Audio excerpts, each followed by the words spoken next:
Hello guys, welcome to the examkey.com। मैं हूँ सोनिया शर्मा, आपकी इंग्लिश फैकल्टी।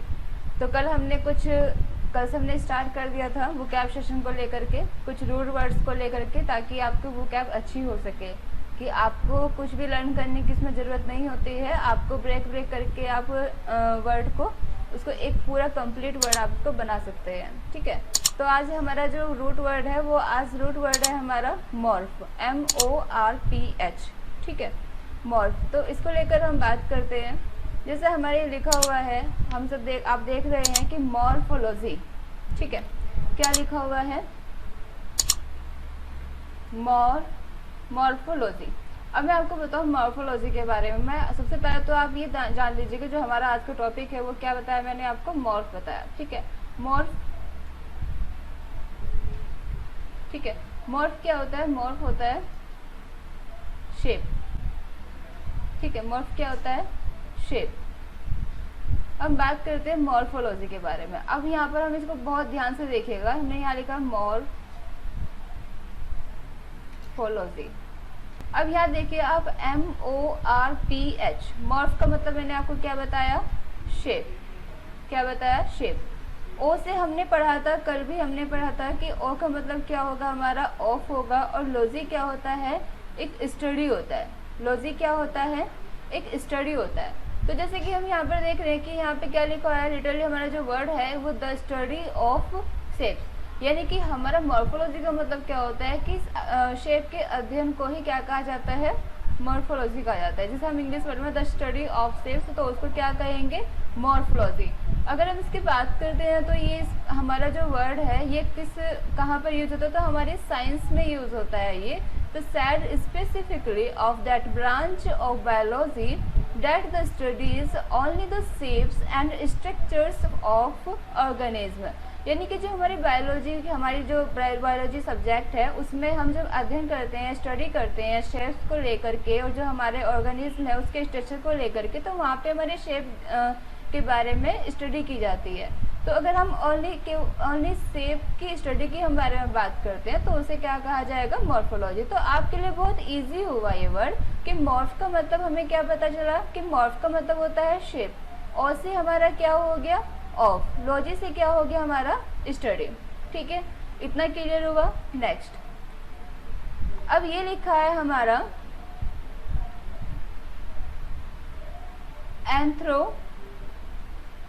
मॉर्फोइज्म। ठीक है, एंथ्रोमॉर्फिज्म लिखा हुआ है। अब ISM आपने लिखा होगा कि फिलोफिज्म। ठीक है, तो ये क्या होता है? ये वाद वाला वर्ड होता है। ठीक है, इसे होते हैं हिंदी में वाद। ठीक है, दार्शनिक। मॉर्फ की हम बात करें तो मॉर्फ क्या है? हमारी शेप है। मॉर्फ क्या है? शेप है। एंथ्रो की हम बात करें तो एंथ्रो किससे रिलेटेड है? हमारा ह्यूमन से। किससे है? ह्यूमन से। अब ह्यूमन से बात करें एंथ्रोमोफोर्बिज्म, तो यहाँ पर क्या हमें लिटरली जो हमारा वर्ड मिल रहा है वो क्या है? The state of having human shape. अगर आपको ये वर्ड सब्स्टिट्यूशन में मिलता है कि the state of having human shapes. ठीक है, तो यहाँ पर क्या करेंगे आप? एंथ्रोपोइज्म होगा। जिसे अगर हम बात करें कि said specifically of attributing physical and other characteristics of human to animate objects, animals और natural phenomena। animate, inanimate की हम बात करते हैं, एक वर्ड आया है इसमें inanimate। ठीक है, अब आप थोड़ा सा यहाँ पर देखिएगा, एनिमेट क्या होता है? इसके आगे यहाँ पे प्रीफिक्स लगा रखा है इन। प्रीफिक्स का यूज हो रहा है इन। इन जो होगा हमेशा निगेटिव सेंस निकालेगा। इन जो होता है हमारा क्या निकालता है? नेगेटिव सेंस लेगा। जैसे कि आपने लिखा होगा, जैसे हम पॉसिबल लिखते हैं। ठीक है, क्या लिखते हैं? पॉसिबल लिखते हैं। तो अगर हम पॉसिबल तो यानी कि संभव, यानी कि पॉजिटिव थिंक है। अगर हम लिखते हैं इम्पॉसिबल, तो इम्पॉसिबल के लगते ही हमारा क्या हो गया? निगेटिव सेंस क्रिएट कर रहा है। तो यहाँ पर इसी तरीके से इन एनिमेट, एनिमेट का क्या होता है? लाइफ। एनिमेट क्या होता है? लाइफ। तो इनका मतलब क्या हो गया? यहाँ पर नॉट हो गया और लाइफ हो गया। तो इन एनिमेट यानी कि जिसकी लाइफ नहीं होती है। तो हमारे जैसे तो कुछ टिश्यू होते हैं जो मतलब लाइफ नहीं होती है, तो ऑब्जेक्ट, एनिमल्स और नेचुरल फोनोमेना। ठीक है, तो हमारा जो यहाँ पर पढ़ने का है, यहाँ पर क्या है? ANTHROPOMORPH। PHISM, ठीक है। तो हमारा एंथ्रो क्या हो गया, एंथ्रो हमारा किससे रिलेटेड है, ह्यूमन से, किससे रिलेटेड है, ह्यूमन से। और मॉर्फ किससे हमारा रिलेटेड है, शेप से, ठीक है।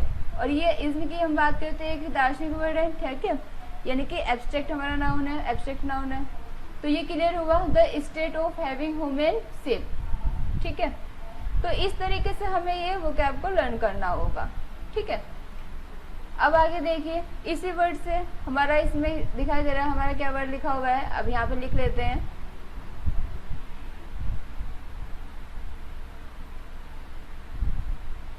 एक्टोमॉर्फ लिखा हुआ है, ठीक है। क्या लिखा है, एक्टोमॉर्फ। एक्टोमॉर्फ की हम बात करें तो एक्टो का मतलब क्या हो गया, आउटसाइड। एक्टो का मतलब क्या हो गया, आउटसाइड। मॉर्फ का मतलब क्या हो गया, मॉर्फ क्या है, हम क्या पढ़ते आ रहे हैं, मॉर्फ पढ़ते आ रहे हैं हम शेप, क्या पढ़ते आ रहे हैं, शेप, यानी कि आउटसाइड शेप। अब आउटसाइड शेप किस तरीके की, अब हम देखते हैं, यहाँ पर लिखा हुआ है हमारा लिटरली जो वर्ड हुआ हमारा वो क्या हुआ हमारा, आउटसाइड शेप। अगर हम बात करें एक specifically of a small and delicate body type characterised by slide muscle.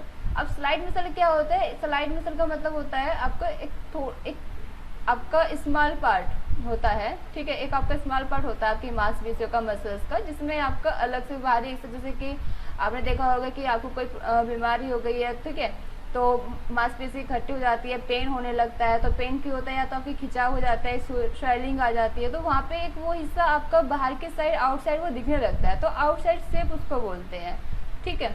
तो यहाँ पर एक्टोमॉर्फ से क्या, एक्टोमॉर्फ से हमने क्या देखा कि एक्टो का मतलब तो हमारा कहाँ यूज हो रहा है, आउटसाइड के लिए, और मॉर्फ किसके लिए यूज हो रहा है, शेप के लिए, ठीक है। तो कोई भी वर्ड हो, अगर आपको इस तरीके के वर्ड दिखाई देते हैं रूट वर्ड, तो उसके द्वारा आप आसानी से वोकैब को अपना लर्न कर सकते हैं, ठीक है। नेक्स्ट चलते हैं, एंडोमॉर्फ, ठीक है, यहाँ पे लिखा है एंडो। अभी हमने क्या पढ़ा, एक्टो, ECTO, ठीक है, एक्टो पढ़ा। अभी हम यहाँ क्या पढ़ रहे हैं, एंडो, ठीक है। एंडो की हम बात करें यहाँ पर, एक्टो तो हमने पढ़ लिया आउटसाइड, एक्टो क्या पढ़ लिया हमने, आउटसाइड। एंडो क्या होता है हमारा, इनसाइड, ठीक है, क्या हो गया हमारा, इनसाइड शेप। अब यहाँ पे देखिए कि एंडोमॉर्फ, मॉर्फ का हमें पता चल गया, मॉर्फ तो हमारा एक टॉपिक ही है पूरा का पूरा, ठीक है। मॉर्फ हमारा क्या है, मॉर्फ तो हमारा टॉपिक ही है, रूट वर्ड ही है हमारा, और मॉर्फ का मतलब क्या होता है हमारा, शेप होता है, ठीक है। तो यहाँ पर क्या लिखा हुआ है, एंडो, और ये एंडोमॉर्फ। अगर हम बात करें, अगर आपको कुछ तरीके से कॉम्पिटिटिव एग्जाम्स में ऐसे भी पूछा जा सकता है, जैसे कि मैंने अभी आपको ये दो वर्ड बताए, एक्टो और एंडो, आपको हो सकता है कि आपका एंटोनिम्स दे दें, यहाँ पे सिनोनिम्स दे दें, यहाँ पे लिख दें कि आपको एक्टो, ठीक है, या फिर यहाँ पे लिख दें आउटसाइड, ठीक है। आपको यहाँ पे चूज क्या करना होगा, आपको चूज करना हुआ ये एंटोनिम्स करना होगा, ठीक है। तो एंटोनिम्स में अगर आपके कुछ ऑप्शन होंगे, और उस ऑप्शंस में जो आपका ऑप्शन अगर दिया हुआ होगा, तो वो हो सकता है यहाँ पर आपका ऑप्शन इंडो दिया हुआ, तो आपको यहाँ पर कंफ्यूज नहीं होगा। लेकिन आपको कॉम्पिटिटिव एग्जाम्स में मैंने आपको बताया ना कि बहुत इजी वर्ड होते हैं जो आप बेसिकली यूज भी करते हैं, लेकिन उसका सही तरीके से आपको मीनिंग मालूम होना चाहिए कि आप कहाँ पर क्या यूज कर रहे हैं। तो आपने देखो कि यहाँ पर एक्टो का मतलब क्या हुआ, आउटसाइड, और इंडो का मतलब क्या हुआ, इनसाइड। तो आपको ये वर्ड जो है आपके काफ़ी सारी जगह पर यूजफुल होगा, चाहे आप सिनोनिम्स कर रहे हो, एंटोनिम्स कर रहे हो, यानी कि पूरा ये वोकैब सेशन इसी को बताया है मैंने, ये इसलिए रखा हुआ है कि आप जो वोकैबरी अगर आप रूट वर्ड के द्वारा आप तैयारी करते हैं तो बहुत ईजी हो जाता है आपको वोकैब को लर्न करना, ठीक है। आगे नेक्स्ट चलते हैं, ये क्लियर हुआ, एंडोमॉर्फ क्लियर हुआ, एंडो मतलब इनसाइड शेप, ठीक है। अब इनसाइड शेप जैसे कि said specifically of a body type characterized by a heavy build, ठीक है। नेक्स्ट, अब एक्सोमॉर्फ आ गया। अब यहाँ पर आप ध्यान रखिएगा, एक हमारा जो ये एक्टो था ECTO, और एक ये हमारा है EXHO, ठीक है। इन दोनों का ही मतलब क्या होता है, आउट होता है, आउटसाइड। दोनों का ही मतलब क्या होता है, आउटसाइड होता है। तो ये हम पढ़ चुके हैं एक्सोमॉर्फ। तो इसका मतलब हम अगर बात करें कि एक्सो का एक सिमिलर वर्ड क्या होता है, एक्सोमॉर्फ का सिमिलर वर्ड की हम बात करें, आउटसाइड तो मुझे पता ही चल गया है, ठीक है। एक्सोमॉर्फ का एक सिमिलर वर्ड फिर क्या होगा हमारा एक्टोमॉर्फ। अब यहाँ पर बात करते हैं, नेक्स्ट हमारा है एक्टिनोमॉर्फिक। अब यहाँ पर बात करें एक्टिनोमॉर्फिक। अब आईसी आप देख रहे होगे, आईसी क्या होता है हमारा एडजेक्टिव के रूप, एडजेक्टिव है, यहाँ पर क्या है एडजेक्टिव है। मॉर्फ क्या है हमारी शेप है। एक्टिनो क्या है, एक्टिनो कोई रूट वर्ड नहीं है, ठीक है, ये नो रूट है, ये कोई रूट वर्ड नहीं है, ठीक है। तो शेप है, ये एडजेक्टिव वर्ड हुआ। रे शेप, इसका मतलब क्या रे शेप। अब रे शेप कैसे होती है, जैसे कि आप इस पिक को देख रहे हैं, ये हमारी एक पिक बनी हुई है, ठीक है, ये हमारी पिक बनी हुई है, कुछ इस तरीके से करके पिक हमारी ये बनी हुई है। तो ये क्या करती है, ये रे शेप नहीं है, रे शेप वो है जो आपकी इसको डिवाइड कर रही है। यहाँ पर ये मान लीजिए, यहाँ पर ये मैंने जो एक शेप और करी है, यहाँ पर एक लाइन और यहाँ पर ली है, तो ये जो लाइन जो मैंने यहाँ पर ली है, इसी को हम क्या कहेंगे, रे शेप कहेंगे।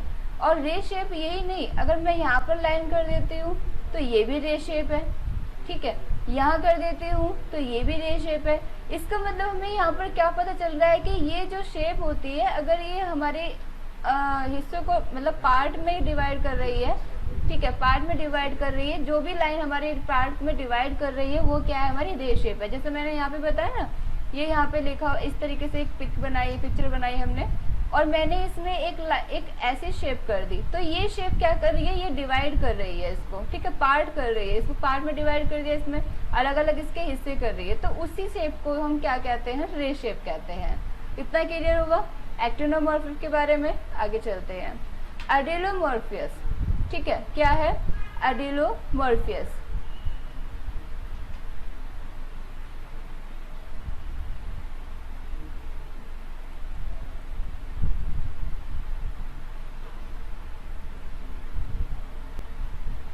एडिलोमॉर्फियस की हम बात करते हैं, एडिलो मोर ओयूएस। अब हमने पढ़ा था ओयूएस वाले हमारे क्या होते हैं, एडजेक्टिव होते हैं। क्या होते हैं, एडजेक्टिव वर्ड होते हैं, यानी कि हमारा पूरा कौन सा वर्ड है, एडजेक्टिव वर्ड है। मॉर्फ की बात करें तो मॉर्फ क्या है, हमारी शेप है, ठीक है। एडिलो की हम बात करें, एडिलो क्या है, एडिलो का मर्थ, यहाँ पर जो एडिलो है ये किसको डिफाइन कर रहा है, अदर को डिफाइन, अदर मतलब डिफरेंट, ठीक है, अदर मतलब डिफरेंट। अब यहाँ पर आपको क्लियर हो गया होगा कि यहाँ पर इसका मतलब क्या है कि said specifically of the type without obvious shape. अब विदाउट ऑब्वियस शेप, ऑब्वियस क्या होता है, स्पष्ट रूप से, यानी कि विदाउट जो स्पष्ट रूप से हमें नहीं दिखाई देती है, जिसकी अलग सही से कोई स्पष्ट शेप है ही नहीं, तो उसे हम एडिलोमॉर्फियस कहते हैं। अब कैसे हम एग्जाम्पल लेते हैं, जैसे कि हमारा अमीबा हुआ, शॉल हुई, घोस्ट हुई, तो क्या इनकी कोई शेप होती है, नहीं होती। क्या इनकी कोई शेप होती है, नहीं होती है, ठीक है। और भी ऐसी बहुत सारी चीजें हैं जिनकी शेप नहीं होती, ठीक है। तो जिनकी शेप नहीं होती है उसे हम क्या कहते हैं, एडिलोमॉर्फियस। हम बात करें तो सेड स्पेसिफिकली, लिटरली हमारा वर्ड बनेगा विदाउट ऑब्वियस शेप, ठीक है। इतना क्लियर हुआ, आगे चलते हैं।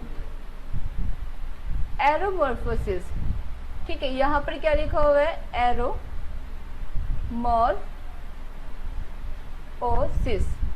अब यहाँ पर आप ध्यान से देखें, एरो का पहले तो SIS को समझ लेते हैं। अगर आपके किसी भी वर्ड में लास्ट में SIS लिखा हुआ मिलता है तो वो यहाँ पर क्या आपको क्लियर, यहाँ पर जो आपका मीनिंग निकल कर आता है वो क्या आता है, इसका मतलब वो प्रोसेस में है, इसका मतलब वो प्रोसेस है, यानी कि एक सिस्टम है, ठीक है। SIS क्या होता है, प्रोसेस होता है, आपका एक सिस्टम है।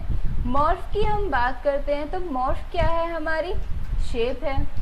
एरो की हम बात करते हैं तो एरो एक ब्रिटिश वर्ड है, यानी कि एक ये ब्रिटिश वर्ड है, ये एयर के लिए यूज किया जाता है, जो हम एयर बोलते हैं ना, एयर, AIR, उसके लिए। तो एरो ये वैसे ऐसा एरो नहीं है, जैसे इस तरीके से कर देते हैं, ये ऐसा एरो नहीं है, लेकिन इसका संबंध भी इससे होता है, आगे बताएंगे आपको कि इसे एरो क्यों बोला जाता है इस तरीके से। लेकिन अभी आप इस वर्ड पे ध्यान दीजिएगा कि जो एरो वर्ड है, एरो वर्ड हमारा ब्रिटिश से लिया हुआ वर्ड है, जिससे मतलब एयर क्या बना है, हमारा एयर बना है। मॉर्फ मतलब हमारी शेप। ओ से हमने पढ़ा, ओ से क्या होता है, हमारा ऑफ होता है। SIS, जहाँ भी किसी भी वर्ड में आपको SIS मिलेगा, वो वर्ड क्या होगा, क्रिएट करेगा, आपका प्रोसेस और सिस्टम को डिफाइन करेगा। ठीक है, तो यहाँ पर अब लिखा हुआ है the process of shaping by air.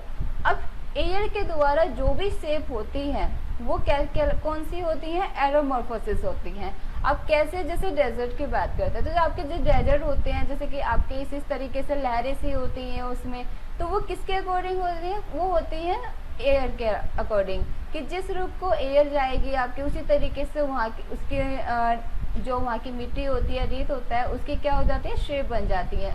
उसको हम कुछ सैंड डून्स भी बोलते हैं। सैंड डून्स क्या होते हैं, कुछ टीले होते हैं, छोटे छोटे टीले बन जाते हैं हवा के द्वारा, ठीक है, एयर के द्वारा। तो ये किसके द्वारा प्रोसेस हो रहा है, एयर के द्वारा प्रोसेस हो रहा है, जिसकी आकृति चेंजेस होती रहती है। ठीक है, तो इसे हम क्या कहेंगे, एरोमॉर्फोसिस कहेंगे। तो एरो का समझ में आ गया, एरो एयर हो गया, मॉर्फ आपका शेप हो गया, और से आपका ऑफ हो गया, SIS आपका प्रोसेस सिस्टम हो गया। तो इस तरीके से जैसे हम यहाँ पर ब्रेक करके चीज़ों को पढ़ रहे हैं, आपको इसी तरीके से अपनी वोकैब की तैयारी कर रहे हैं। अगर आप इस तरीके से अपनी वोकैब की तैयारी करेंगे तो बिल्कुल भी कॉम्पिटिटिव एग्जाम्स में जो आपका वोकैब सेक्शन होगा वो बहुत अच्छे से आप उसको क्रैक करेंगे। ठीक है, बाकी क्लासेस भी आपकी चलती रहती हैं। Next allomorph. अब हमने अभी पढ़ा था यहाँ पर एलो का मतलब क्या पढ़ा था हमने, अदर। ठीक है, अदर का मतलब होता है अलग अलग है, डिफरेंट, क्या निकलेगा, डिफरेंट। ठीक है, मॉर्फ हमने ये क्या पढ़ा, मॉर्फ का मतलब क्या है, हमारा शेप। ठीक है, यानी कि अदर शेप। इतना क्लियर हुआ, आगे चलते हैं। अब यहाँ पर ये देखो, वैसे तो ये लग रहा है कि पता नहीं इतने बड़े बड़े वर्ड कैसे हम लर्न करेंगे, तो मैंने आपको तरीका इसका बता ही दिया है, ट्रिक आपको बताई दी है। और ये कोई ऐसी वैसी ट्रिक नहीं है कि आपके केवल इसी वर्ड पर आपकी अप्लाई होगी, ये कहीं भी अप्लाई हो सकती है। क्योंकि अगर आपको रूट वर्ड समझ में आते हैं और रूट वर्ड के साथ में प्रीफिक्स और सफिक्स का यूज़ करना आ गया, तो आपके लिए बहुत ईजी हो जाएगी वो कैब को याद लर्न करना। अब यहाँ पर लिखा हुआ है एलो ट्री ओ मॉर्फिक। ठीक है, मैं यहाँ पे लिख लेती हूँ इसको, एलो ट्री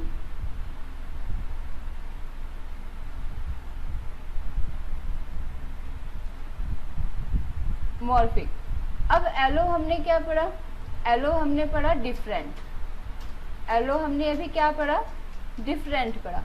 अब ट्री का क्या पढ़ा, ट्री मतलब होता है थ्री से रिलेटेड है, किससे रिलेटेड है, थ्री से। ओ से क्या है, ऑफ, और मॉर्फ से क्या है हमारा, शेप। ठीक है, आई से का तो आपको पता चल ही गया है कि ये क्या है, हमारा एडजेक्टिव है।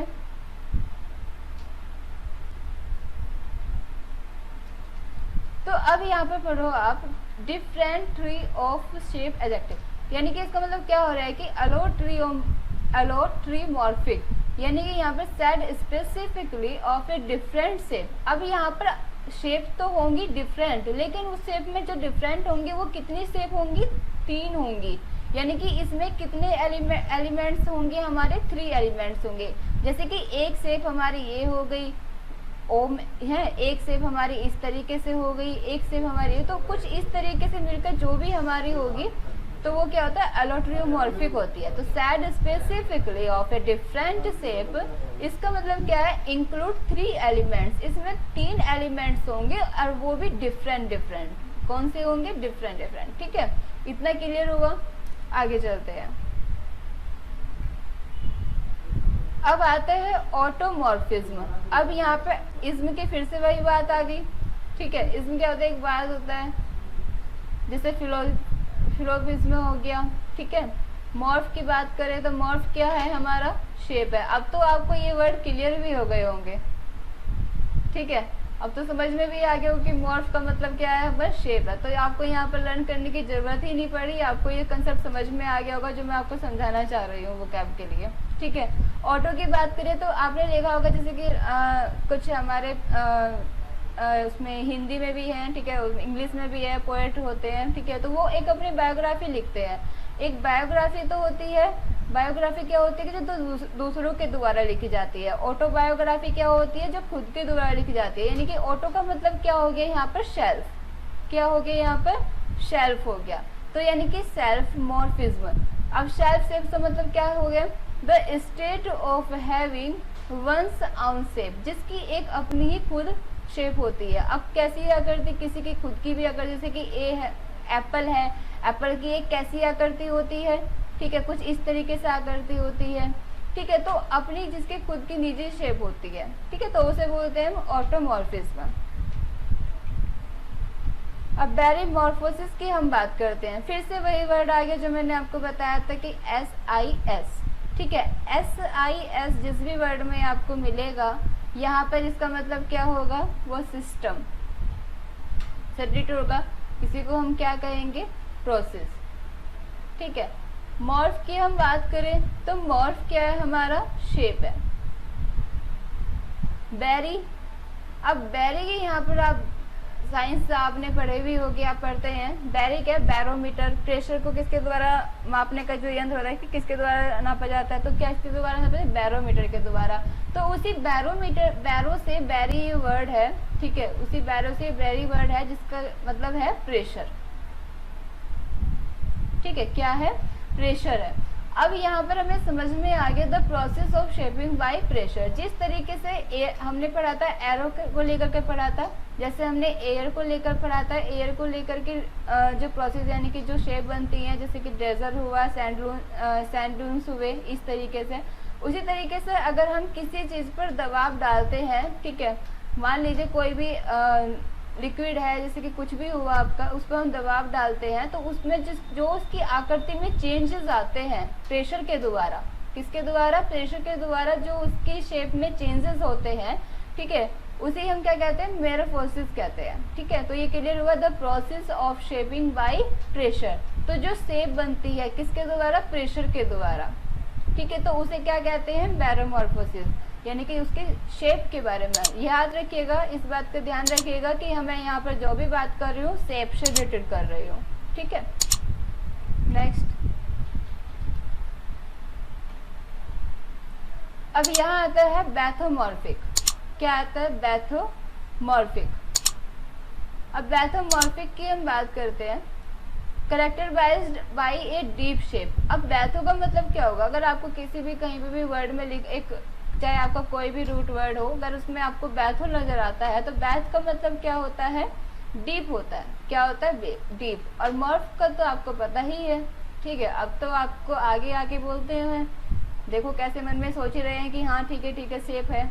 मॉर्फ का मतलब, बैथो का तो नहीं था ना पता। चलो, तो डीप शेप, तो जिसके हम डीप शेप की बात करते हैं तो वो क्या होता है, बैथोमॉर्फिक होता है। ठीक है, characterised by a deep shape. Next, अब आता है बायोमॉर्फ। नेक्स्ट वर्ड है हमारा बायोमॉर्फ। अब हमारा एक सब्जेक्ट है बायोलॉजी, ठीक है, जो हम सब अभी पढ़ भी रहे होंगे और पढ़ते भी हैं और पढ़ना भी चाहिए।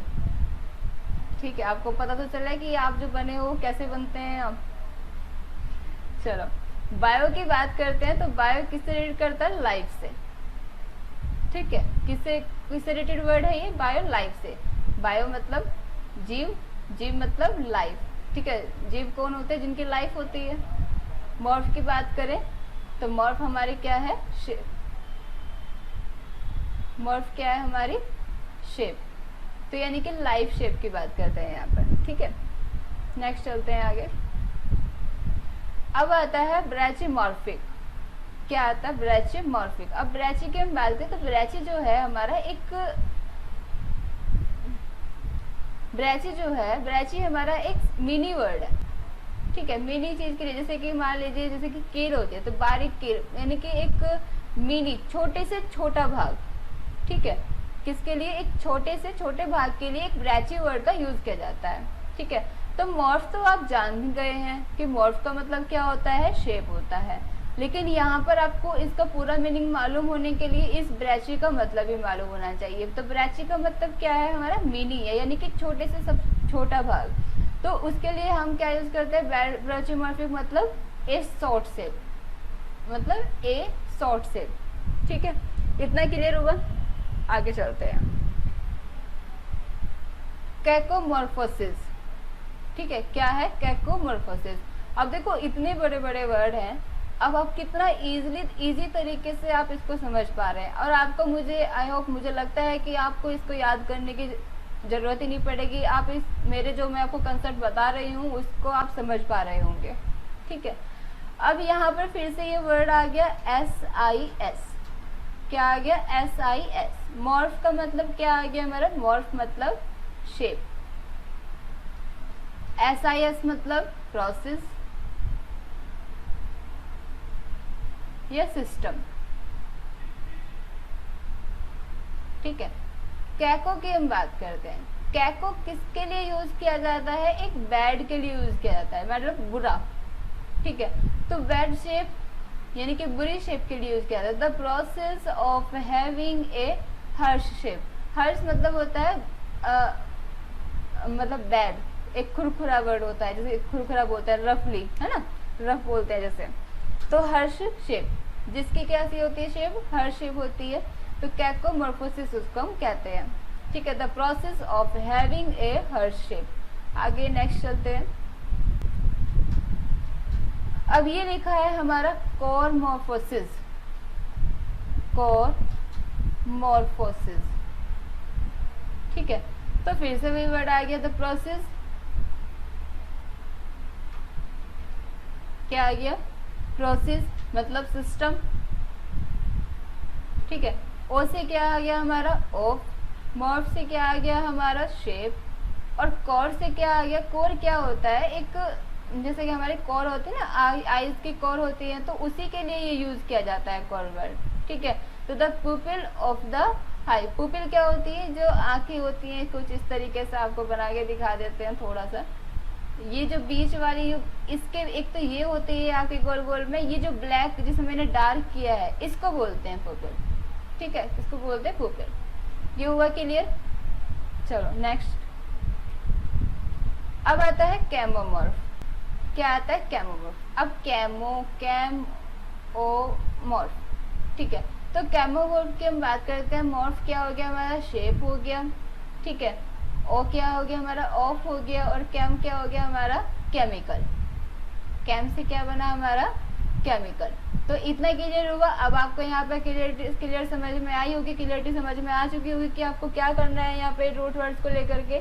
तो कैमोमॉर्फ क्या है, the process of shaping by chemicals, जो केमिकल्स के द्वारा शेप दी जाती है। ठीक है, जो प्रोसेस आपका किसके द्वारा होता है, केमिकल्स के द्वारा होता है, तो उसे क्या कहते हैं, कैमोमॉर्फ। इतना क्लियर हुआ। Next, mesomorph. क्या है, मेसोमॉर्फ। मेसो की बात करें तो मेसोमॉर्फ, मॉर्फ मतलब फिर से वही चीज हमारी, इसका मतलब क्या होता है हमारा, शेप। मेसो की बात करते हैं तो मेसो जो वर्ड है वो एक सेमी वर्ड है। ठीक है, कैसा वर्ड है, एक सेमी, यानी कि जो मतलब मिडल शेप के लिए यूज किया जाता है। तो ठीक है, सेमी या फिर इसको क्या देंगे, मिडल। तो मिडल शेप जो होती है उसे यानी कि सेमी परफेक्ट स्ट्रक्चर। तो मेसोमॉर्फ भी आपका क्लियर हुआ। मेसोमॉर्फ मतलब मिडल शेप, यानी कि इसका मतलब मिडल शेप कैसी, सेमी परफेक्ट स्ट्रक्चर। नेक्स्ट, अब ये आता है आपका वर्ड कर्किनोमॉर्फ। ठीक है, कर्किनोमॉर्फ। अब कर्किनोमॉर्फ क्या होता है, क्रैब शेप। क्या होता है, क्रैब। क्रैब का मतलब क्या होता है, केकड़ा। ठीक है, क्या होता है, केकड़ा। देखा है ना केकड़ा। चलो, मॉर्फ मतलब शेप। तो क्रैब की बात करते हैं। यहाँ क्रैब शेप है, केकड़े की कुछ अलग अलग सी शेप होती है इस तरीके से, तो कुछ उस टाइप की शेप जो होगी क्रैब शेप उसे बोलते हैं। ठीक है, नेक्स्ट। ठीक है, तो आज के लिए इतना ही। फिर कल मिलेंगे और किसी नए रूट वर्ड के साथ। Thank you class.